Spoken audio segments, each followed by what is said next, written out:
taking the initiative. Leadership is something that you must invite yourself into. It will never thrust itself upon you. If you will carefully analyze all leaders whom you know, you will see that they not only exercised initiative, but they went about their work with a definite purpose in mind. You will also see that they possessed that quality described in the third lesson of this course, self-confidence. These facts are mentioned in this lesson for the reason that it will profit you to observe that successful people make use of all the factors covered by the 16 lessons of the course, and for the more important reason that it will profit you to understand thoroughly the principle of organized effort which this reading course is intended to establish in your mind. This seems an appropriate place to state that this course is not intended as a shortcut to success, nor is it intended as a mechanical formula that you may use in noteworthy achievement without effort on your part.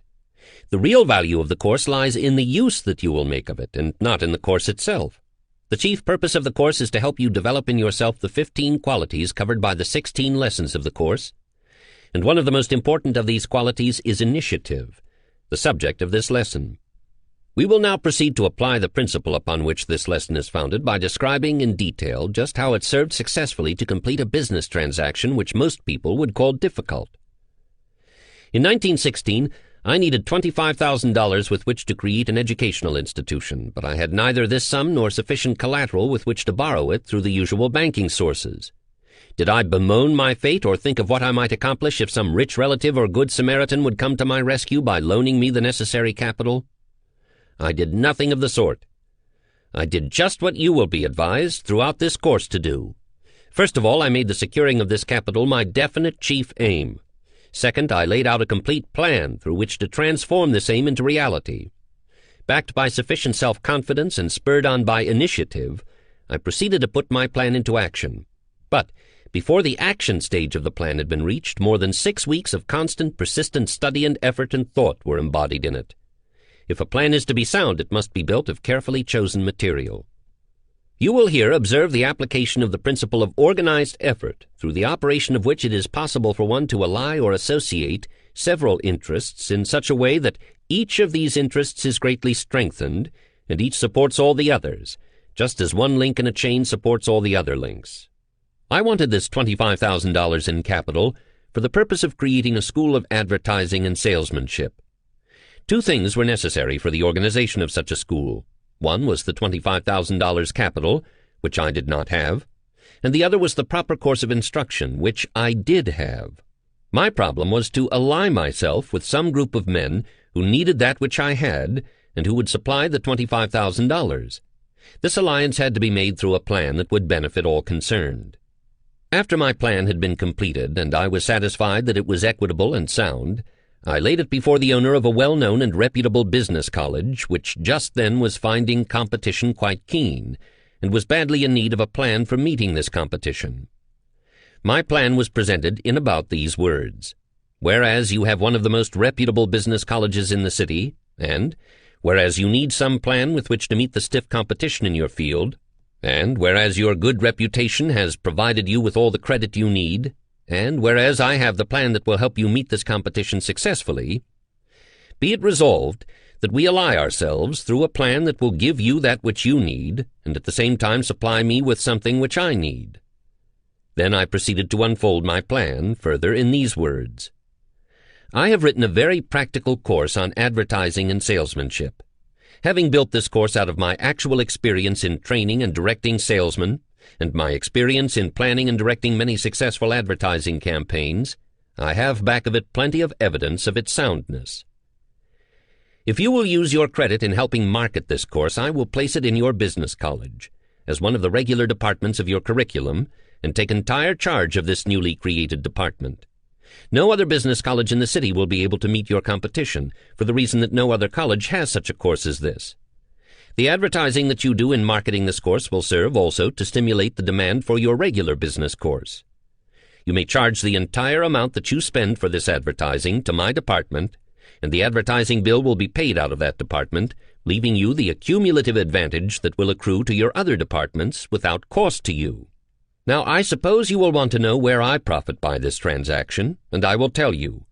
I want you to enter into a contract with me in which it will be agreed that when the cash receipts from my department equal the amount that you have paid out or contracted to pay out for advertising, My department and my course in advertising and salesmanship become my own, and I may have the privilege of separating this department from your school and running it under my own name."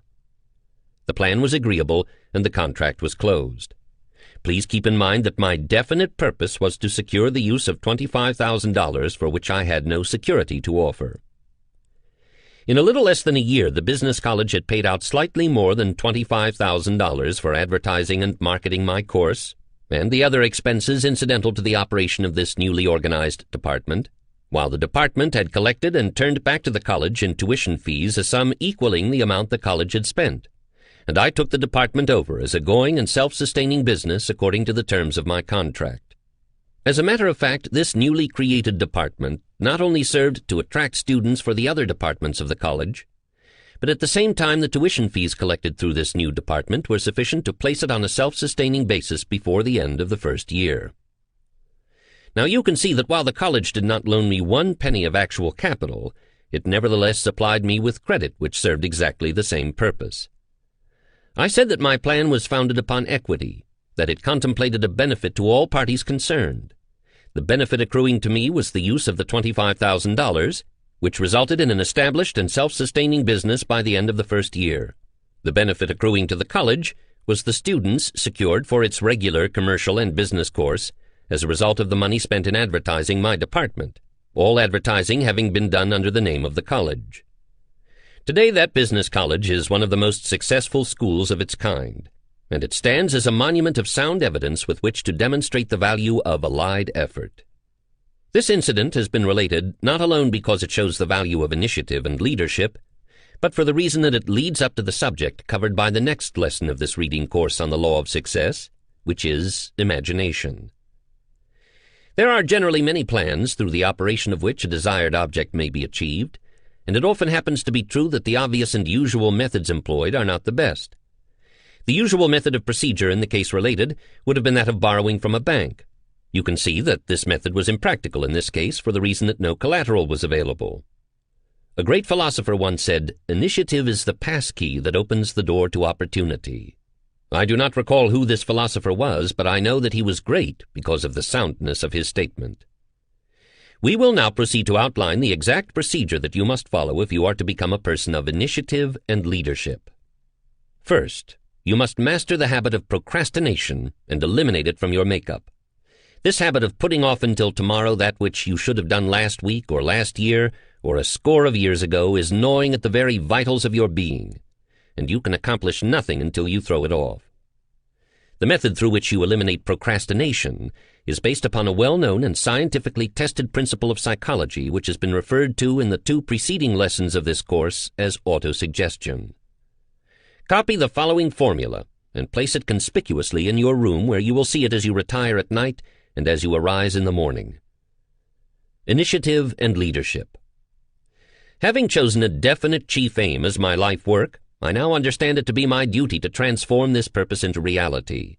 Therefore, I will form the habit of taking some definite action each day that will carry me 1 step nearer the attainment of my definite chief aim. I know that procrastination is a deadly enemy of all who would become leaders in any undertaking, and I will eliminate this habit from my makeup by A. Doing some one definite thing each day that ought to be done without anyone telling me to do it. B. Looking around until I find at least one thing that I can do each day that I have not been in the habit of doing, and that will be of value to others without expectation of pay. C. Telling at least one other person each day of the value of practicing this habit of doing something that ought to be done without being told to do it. I can see that the muscles of the body become strong in proportion to the extent to which they are used. Therefore, I understand that the habit of initiative also becomes fixed in proportion to the extent that it is practiced. I realize that the place to begin developing the habit of initiative is in the small commonplace things connected with my daily work.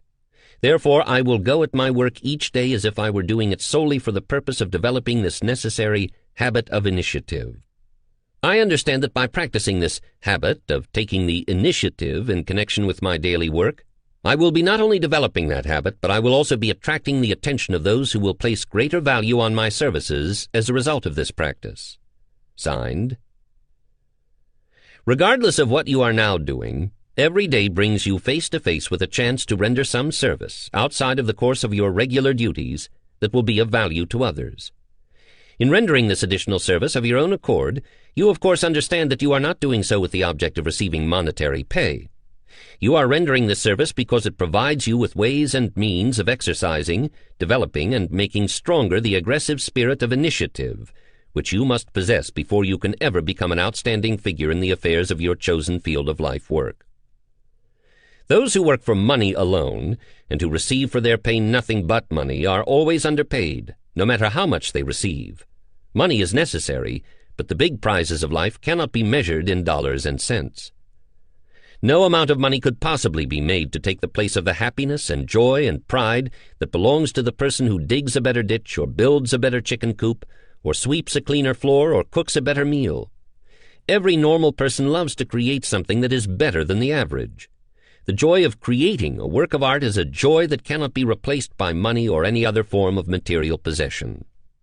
I have in my employ a young lady who opens, assorts, and answers much of my personal mail.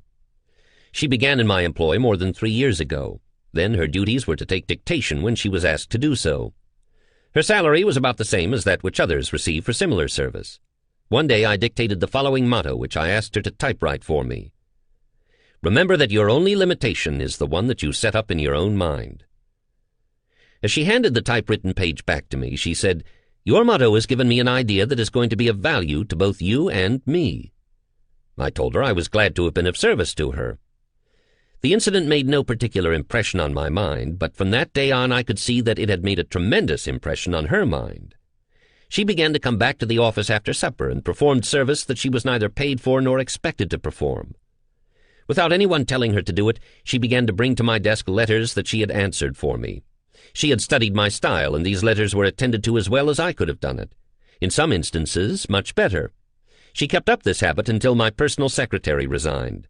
When I began to look for someone to take his place, what was more natural than to turn to this young woman to fill the place? Before I had time to give her the position, she took it on her initiative. My personal mail began to come to my desk with a new secretary's name attached, and she was that secretary. On her own time, after hours, without additional pay, she had prepared herself for the best position on my staff. But that is not all. This young lady became so noticeably efficient that she began to attract the attention of others who offered her attractive positions. I have increased her salary many times, and she now receives a salary more than 4 times as large as the amount she received when she first went to work for me as an ordinary stenographer. And to tell you the truth, I am helpless in the matter because she has made herself so valuable to me that I cannot get along without her. That is initiative, transformed into practical, understandable terms. I would be remiss in my duties if I failed to direct your attention to an advantage other than a greatly increased salary that this young lady's initiative has brought her. It has developed in her a spirit of cheerfulness that brings her happiness which most stenographers never know. Her work is not work. It is a great, interesting game at which she is playing.